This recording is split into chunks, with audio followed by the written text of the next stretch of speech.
أول شيء بنا كنا بجولين شغل جيني فارفن نقلني كبل إيه نشيل أفاتو إندو كورينا كانغو يوم نتس إتنتي كنا بودا أرسيما وامي كلية أرسيما وامي موتج يا ميدادو أني سوى جنجرة نمبر بادا أتي أنا منا كنا أفتاتو نمبر بادا أتي أنا في موتي كتاتو نمبر بادا أمبيا كلام بولتا ورك إنكو بايرا جريني كو لا كتلا لديت منا كيس سديم سيلال سي من يتاسا يو كامبا كتشيسي تغاري نكيس تغارسيس وروا كيو بدا بانجرو تشيسي تغاري مراتاني غلاني كابان الفن وكيو بدا باوني جرانا تشيسي تغاري ميتي تشيسو يونا ممبر باتشو آبتاني بو آبلو ملهي وكيو بدا باوني جرانا ناتا غاري مرتوا غاري نمبر باتشو اوف تفتورا اوف جبورا ملهي جري غلاني لله فنو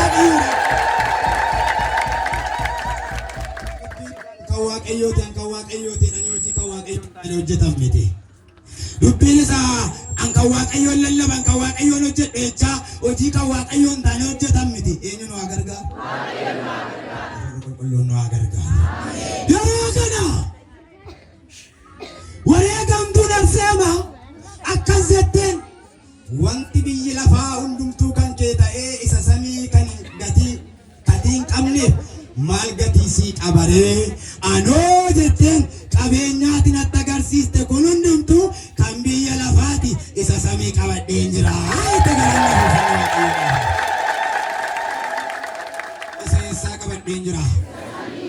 Isa eessaa qabadheen jira? Isa samii qabattanii jirtuu sina? Inni samii eenyudha? Innoo jaalala qabduudha? Jiraas? Abiyat yeroo baay'ee waaqeerannu Phaawulos nuyi yeroo gabbaanu Daabiloos nuyi abiyat isa samii qabadheen jira inni samii jaalala malee jibba miti qaba atoo wal nyaachaa karaarra deemta inni samii jaalala inni samii sagalaana gargar qoodu dhaqa inni samii sadu'aa kaasu dhaqa inni samii sayidaa hiiku dhaqa atoo wal hidhaa deemtaa hidhaa walitti hiikaa hirtaare sakamii qabannee jiru akka isa qabannuuf nu haa gargaaru mee waaqayyoota labbeenaa kenneeraame labbeenaa kenneeraa waaqayyoota labbeettiin kiristoosiin qabattanii galtan isiniif haalaati inni samii jaalala inni kiristoosiin inni samii isa qullaanuuf dhaabatedha nuun warra qullaa wal dhaabuudha qullaa wal hin dhoksaa irra inni samii isa waa'ee keenyaaf hadhooftuu dhugedha nuunoo qoonqoo keessaa wal fuunee wal beelessaa irra wal nyaachisaa irra inni samii isa waa'ee keenyaaf ilmaana baruutti baatedha nuunoo waraansan beekamne wal madeessaa walla madaa walitti qoricha barbaadaa walla sakamii isa samii duukaa irra hin jiru duukaa jiraanne maabbali bara abiddaa jira utuusa samii duukaa jiraanne maaliif ol gallee gabbaanee aanne utuusa samii duukaa jiraanne inni barate ol deebi'ee maa bara facaannataa maa baala baatee rakkata utuusa samii duukaa jiraatte hojjattee maa barruu keerraa dhabdu ijaartee maa keessatti nagaa dhabdu nama meeqa kan mana kee nagaa bulaayu nama meeqa akka dhabqasaatti kan jiraataa isa duukaan jiru maal ofitti nu adeeffatu araaraan ofitti nu adeeffatu dhiifamaan ofitti nu adeeffatu jaalalaan ofitti nu adeeffatu dhiiga isaa dhangala'een ofitti nu adeeffatu foon isaa cicciteen ofitti nu adeeffatu hin deebine deebii maaloo deebii maaloo deebii maaloo buusi shaantaa jibbaa gadiitti keerra baasi qulfii jibbaa garaa kee keessa deebii lama kaayoo hojii siyaasaa isa kan waaqayyoo duukaawwi ati kan waaqayyoo ta'e qulqulloonni kan waaqayyoo ta'ani mootota irra dhaabbatanii kiristoosiin lallaban malee moototaaf hin bitamne yeroo akkas jedhu moototaaf hin bitamne jechuu koo miti waaqa tolfamaa isaanitti namanna kanaaf hojii waaqa tolfamaa kan hojjechiisan baay'ee jira dhiisis eenyu nu haa gargaaru eenyu nu haa gargaaru eenyu nu gargaara. Hafuurri qulqulluun kadhannaa wareegama barsiimaa hunda keenya gargaara. Ittiin mormite egaa oole ammootiidha humnaan qabedee humnaan qabee ishee wajjin jiraachuu barbaada. Maqaa Yesuus Kiristoosiin lafaan dhooftee gabbaate galanni qulqulluu waaqeffata. Maqaa Waaqayyoo dhugaatti waamta taatee jennaan wanti humnaan qaba jedhu sirratti hojjetudha. Maqaa Waaqayyoo amantiidhaan waamta taatee jennaan inni martumaan qaba jedhu sirratti hojjetudha. Maqaa Waaqayyoo dhugaadhaan waamta taatee jennaan inni aangoon qaba jedhu siniidhuu hin danda'u jedhe galanni ulfina lillee Waaqayyoo. Lafaan dhooftee maati wareegamtu arseemaan. Darana ergi maqaa Waaqayyoo dhugaadhaan waamna ta'e waan hundumtuu nurratti aboon qabaatu ture ka. Har'a garuu jibbata aboon irratti qabaata. Rakkoon nutti baay'ate. Waaqayyoo nu haa gargaaru. Sillaasonni nu haa gargaaran.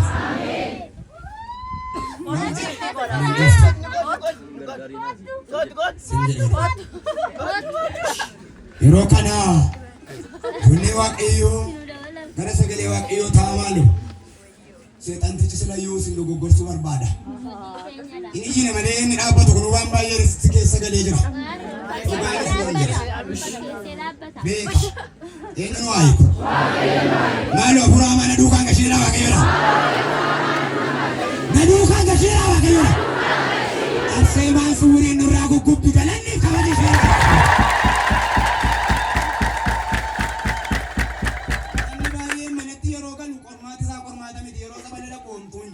Mali kan koko no yi setan duda na kabe yana.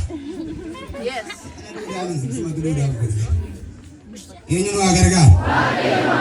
Amor kulkulun da kenya wajina. Amen. Gaawre gam du kulkulle tiar seman. Gaabashen humna Waaqayyoo agarsiistee gadi baatu akkas jedhe.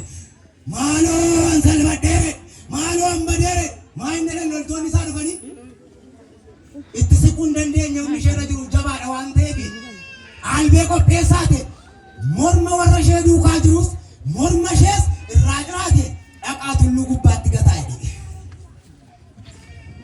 Humna maaliitu ishee duukaa jira waan ta'eef? Humna eenyu? Humni Waaqayyoo si faana galu qaba. Humni Waaqayyoo mana keetti galee humna eenyu jettanii? Maaloo humni Waaqayyoo mana kee keessa olaa galu. Maaloo humni Waaqayyoo lafa hojii kee aseena. Maaloo humni Waaqayyoo mandaraa itti galtu haa dhaqu. Galanni marabaraan isaa qabu. Humni Waaqayyoo lafa isinitti argamte hundumaatti isiniif haa argamu. Humni Waaqayyoo lafa argamtutti argamnaan gabaatti argamte taanaan humna Waaqayyoo si tasgabbeessee si galcha. Barakaan galta. Hojjetaa jirta taanaan humna Waaqayyoo si gasii kenna. Barakaa argatta. Ukkusataa jirta taanaan humna Waaqayyoo si jabeessa. Ciistee naftu ol kaata. Inni eenyu beektan? Galanni ulfina lillee barbaada. Gamtuu qulqulleetti arseemaan gaafa ishee akkana goot mormi isaanii akka raajatu mootiin labsii baase. Wareegamummaadha. Wareegamummaa du'a. Gonkumaa billaan sodaanne morma laatanii eenyuudhaaf jedhanii? Eenyuudhaaf jedhanii? Nuun immoo warra mormoo irraa buusaa dura miti. Arseemaa duukaa irraa gaa. Yoo duukaa jiru mootii isa morma Arseemaa kun sana duukaa irra moo Arseemaa ishee mormi ishee jette duukaa irra. Ofitti deebisaa olaalaa hin jiru. Mee Arseemaa duukaa jirtu moo mooticha isa morma Arseemaa morma qulqulluutaa kuchisiise duukaa jirtu. Wal kukkutaa jirtu moo morma kutamaa jirtu. Waliin argu wangeelaaf nutu wallabeen jecha Kiristoosiif nutu wallabeen. Maaloo nutti araaramu Waaqayyoo. Maaloo araaraa nu haa ilaalu Waaqayyoo. Maaloo biiftuu araaraa nuuf haa baasu Waaqayyoo. Galanni bara baraan isaa qabu. Ijoollee Waaqayyoo mormi isaanii irraa ciccitee akka nama kosii gatuu xaranii dhaqanii tulluu irratti gatan. Erga morma irraa nyaachisiisee booddee erga foon isaanii gachisiisee booddee suuraaniif bareedinni qulqulleetti Arseemaa ija mootichaa duraa baduu dide. Yoo biddeen nyaate biddeen irra Arseemaa taa'ee ilaala. Yoo bishaan dhuguuf ka'e bishaan keessa Arseemaa taa'ee ilaala. Yoo dhaqeechiise Arseemaa ilaala. Zambaabaa ishee wajjin amantii ishee akka laallannu Waaqayyo nu haa gargaaru. Nu soomaaloo suuraan ishee erga keenya duraan badin ka'a. Sammuu keenya keessaa waa'ee isheen badin ka'a. Ilaala. Utuu beeknu yaada kanarraan kan ta'e mara. Qalbiidhaan firoonni isaa yaa'anii dhufaniiti. Maaloo maaltu maraa jiran kottaa sammuu isaa naanna'uudhaaf sammuu isaa tasgabbeessuuf akkas goonaadhaan gaangoo fe'a, fardeen fe'a, arroota fe'a, bara'aa. Bosona keessa deemnee adamoo adamsina bineensota adda addaa gaafa ilaale sammuu isaatti deebi'aadha. Gaafa bineensa arge Arseemaan raanfataadha. Bineensa laalanii Arseemaan hin raanfatan hojii Waaqayyoodha. Fuudhanii baraa dhaqan. Baraa keessa utuu jiru seexanni isaatti caalee nama nyaachuutti ka'e, nama cuffachuutti ka'e.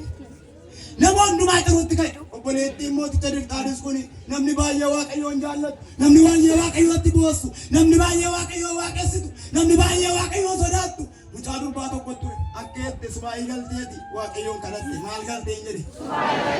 Maal galteen jedhe? Beektu subaayii kana afaan naasoftu. Eessota gimbii subaayii beektu daakunootaa subaayii beektu. Daakunii meeqa kan subaayii mana dhufate guyyaa sadii kaayet nyaatee taa'e. Qeesii meeqa waa'ee rakkoo biyyaaf kan subaayii galaan.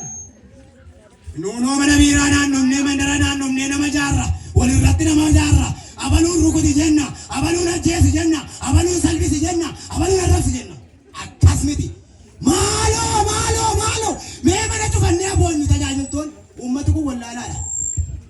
Maaloo waan biyyaaf ta'u nagaa biyyaaf kan kennu Waaqayyoon kadhannee gaafannu jedhanu Kiristoosin gaafannu marrummaan keenya gosnee jilba keenya kuncaalnee Waaqayyoon gadi jennee malee beekumsaa farrabaa miti biyya kan geggeessan Waaqayyoo yoo ta'e malee eenyu yoo ta'e malee maal harka keessan ol qabaa Waaqayyo waan hundumtuu kan koosiina ta'uu dhaame jedha Waaqayyo waan hundumtuu kan koosiina ta'uu dhaaka eenyuun nuuf haa ta'u eenyuun nuuf haa ta'u galanni kabanyuuf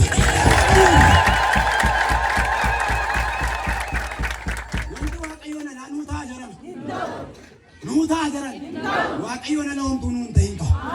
Waan Waaqayyoo keessa hin jirre homtuu nuun ta'in qaba. Waan Waaqayyoo keessa jiru immoo awwaarri lafaayyuu kan keenya yoo ta'e kan keenya galanni kabanya filannaa.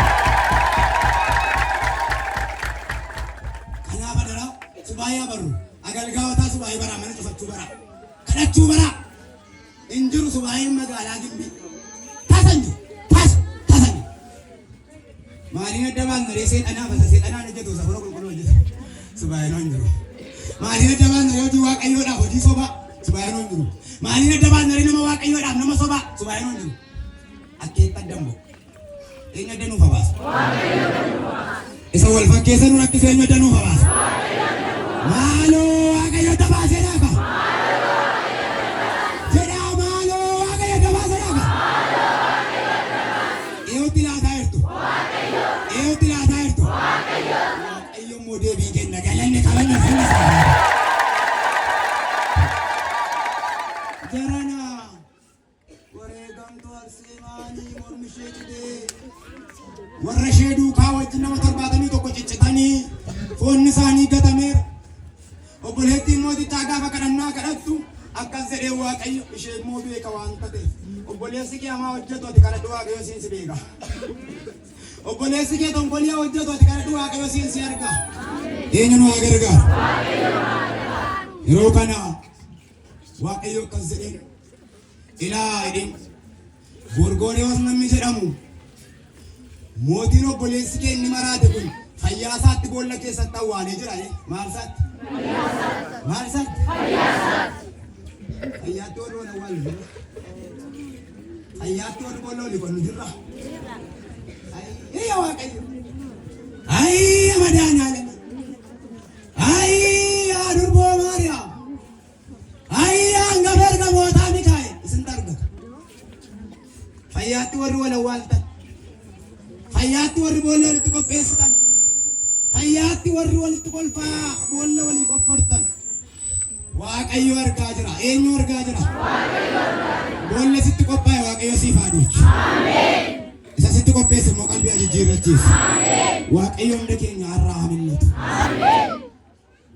Kana Gorgoriyoos namni jedhamu awwaalameera fayyaatti jedheen. Dhuguma immoo mootiin maraate kun nama Gorgoriyoos jedhamu qulqulluu Gorgoriyoos dargaggeessa tokko awwaaleera fayyaatti. Eessatti awwaalammoo jedheettan mana haadha tokko keessatti awwaale. Waaqayyo immoo akka godhe haadha sana karaan beekamu boollicha keessatti ganamaaf galgala akka isheen midhaanii bishaan laattu godhe. Ati kan Waaqayyoo ta'e malee ijoollee Waaqayyoo kan Waaqayyoo ta'a malee abbaa qabeenyaan si toora miti Waaqayyoo hiyyeessumaan si qallaba galanni qabamu sana. Isin kan Waaqayyoo ta'a gaafa Eliyaas baraatti gale sana allaattii dhaqee qallabe Eliyaasi. Eenyu qallabe inni? Eenyu qallabe inni? Ilaa kana naannoo ga'ee jiru. Waaqayyo si jiraachisu barbaannaan simbirroo si abbooma ishee harkaan qabna. Waaqayyo si jireenya kee jijjiiruu barbaannaan abunaa Aragaawwi immoo ilaaltanitti yoo ta'e jawweetu gaaratti ol baase konkolaataan gaafanne galanni qabanye ulfinna Waaqayyo. Isa konkolaataan irra deemuu hin dandeenyerra jawweetiin ol baase abunaa Aragaawwi Waaqayyo. Ati Waaqayyoof ta'e malee si haareessuu barbaannaa Waaqayyo waan barbaade mana keetti ergee si haareessa galanni qabanye. Waggaa dheeraa ati yeessaan kun ganamas kursii boolla keessa buusti bishaan boolla keessa buusti galgalas akkas gooti. Gorgoriyoosi dura qophaa'ee fi boollatti gatame achi keessatti garuu nyaata biratti argame galanni qabanye.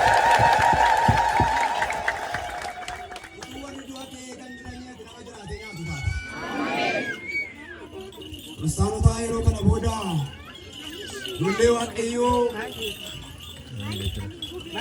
obboleettii mootichaatiin akkas jedhe ilaali Gorgoriyoos haa ba'u malee obboleessi akka fayyuu haa ta'u. Kana booda Gorgoriyoosiin bakka inni jiru sana eeyoon nan gaafadhe utuma gaafattu mana dhiyyeessaa keessa boolla keessatti argame achi keessaa xinyootti keessa gabbuusanii xinyootti guutatanii qulqulluu Gorgoriyoosiin baasan. Isa bara baay'ee boollatti gatame Waaqayyo keessaa baase. Boolla keessa waggaa dheeraa jiraate eenyu galla? Mana cufaa keessa guyyaa sadii yoo bulle halkan. Kana booda achi keessaa ba'ee innaan akkeetti mucaan durbaa kun fuuldura Gorgoriyoositti kuftee maaloo obboleessa koo maraatee jira. Maaloo haadhoo kootu maraate. Maaloo kadhannaa kennaa fayyisette. Maal kennaa fayyise? Maal kenna? Maaloo haadhoon keessan inni waa namaa hojjete obboleessi keessan ollaan keessan sun qalbii dhabe fakkaata Waaqayyoon kadhadhaa fiiga. Maaloo inni waa namaa raawwate sun qalbii dhabe fakkaata Waaqayyoon kadhadhaa fiiga yoo waa gargaaru. Maaloo haadhoo kootu maraate naa fayyise naan akkee. Qulqullichi Gorgoriyoos immoo monoksoonni 71 warri reeffi isaanii ciccitee gatamanii jiran bakka isaan jiran amma dhaqee jakkootiin argutti fayyisuu hin danda'u.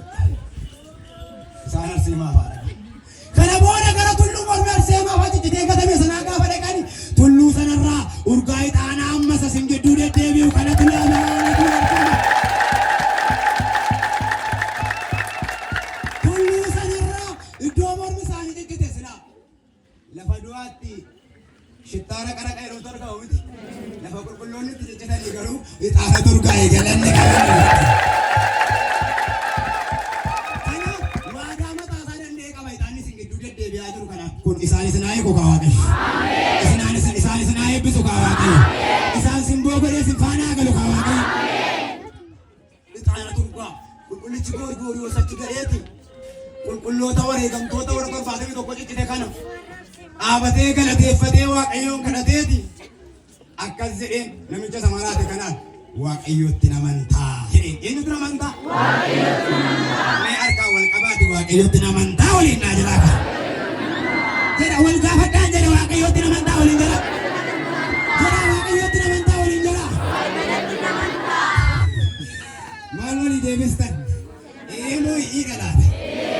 Hin amantuu? Waa Waaqayyoo Waaqa jala dhaabattanii ma. Hin amantuu? Maaloo Waaqayyootti namanta taanaan isatti amantu sodaadhu waan namaan hojjetin qaba. Maaloo isatti amantu sodaadhu waan namaa baattee hin deemin qaba. Maaloo isatti amantu sodaadhu boolla namaan qotin qaba. Maaloo isatti amantu sodaadhu summii namaan bulbulin qaba. Maaloo isatti amantu sodaadhu mana Waaqaan diigin qaba. Maaloo isatti amantu sodaadhu galatoo mana Waaqayyoo keessaan salphisin qaba. Maaloo isatti amantu sodaadhu mana Waaqayyoo ijaari qaba. Eenyuun waa gargaaru. Galanni kabajni finni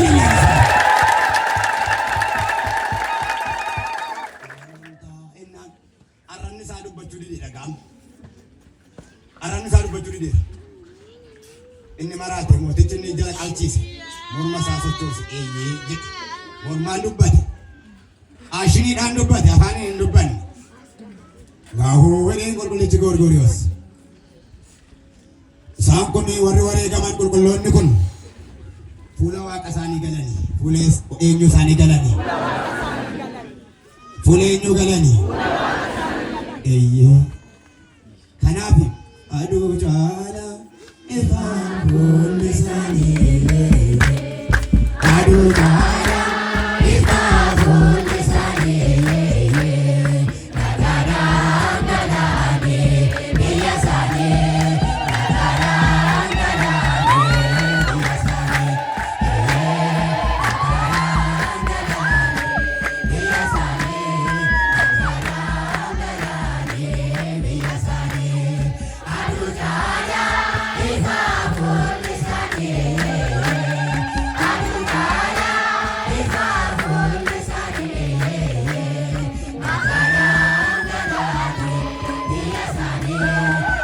nagaraan galaanii biyya isaanii nagaraan galaanii biyya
warra wareegaman immoo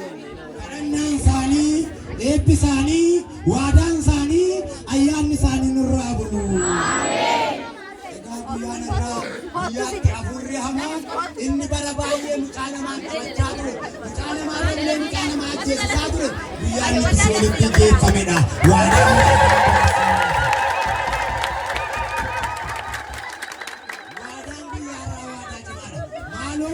guyyaarraa kana kadhannaa qulqulleetti Arseemaatiin inni jireenya keessan keessa galee sadakkisu garas walitti agalu. Isiniif immoo hiikamaa fidu Waaqayyo. Isiniif immoo nagaa fidu Waaqayyo. Jedhaa kana hiittu malee nan gashin jedhaa kana. Na eebbistu malee nan gashin jedhaa kana. Hin amantu taanaan dhugaadha guyyaan irraa guyyaa hiikamaati galanni Waaqayyo.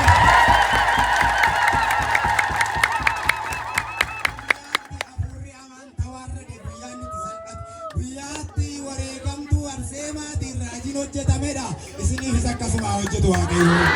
Mana keessan akkasuma amillatu Waaqayyo. Egaa Waaqayyo karaa qulqulloota isaatii maaloodha? Ajaa'ibsiisaa. Maaloodha? Ajaa'ibsiisaa. Sodaachisaadhas. Kanaaf Waaqayyo samaraachuu danda'udha. Samaraatu fayyisuudhas. Samaraachuu danda'uudhas? Samaraachuu danda'uudhas? Ana samaraatus fayyisee isin warra maraatus fayyisee yoo barbaades nu maraachee waan barbaade gochuun danda'a inni eenyudha? Egaa maaf kana goote jechuun dandeessa Waaqayyoodha. Maaliif mana keessani gaafa ijaarrattan balballi isaa sirrii miti taanaan asiin cabseen asiin balbalatti baafadhaa tokko barbaadde itti galagashtanii ijaartu miti jira. Yookiin balbalan bal'isaatti yookiin balbala karaa kanaa cufeen gara siin balbala baasaatti miti jiran. Inni mana eenyuuti? Mana keessan akkas gootu. Mana nakan namaa garuu kan ollaa keessanii garuu balballi kennu kun sirrii miti kan asiin cufee achiin baasi yookiin asiin si cufee achiin baasa jechuun dandeessu. Danda'amaa kan namaa kan ofiyoo karaa barbaadan balbala baafachuun danda'u miti. Atis egaa mana Waaqayyooti waan ta'eef karaa barbaade karaa sitti baafata Waaqayyo galanni kanan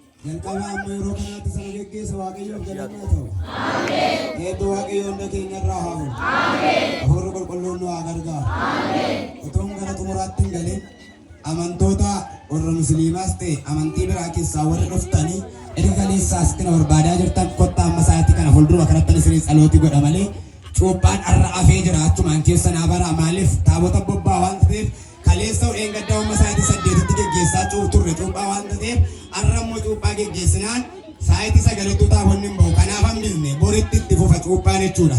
Kanaaf hambisne kan akka keessa beektan warroonni iddoo biraa keessaa dhuftanii iddoo kana cuubamaa turtanii arrasa dhumaa eebba arganna jettani as dhufuu dandeessu amma yeroo isiniin allaadha. Waaqayyo nu haa gargaaru. Waaqayyo nu haa gargaaru.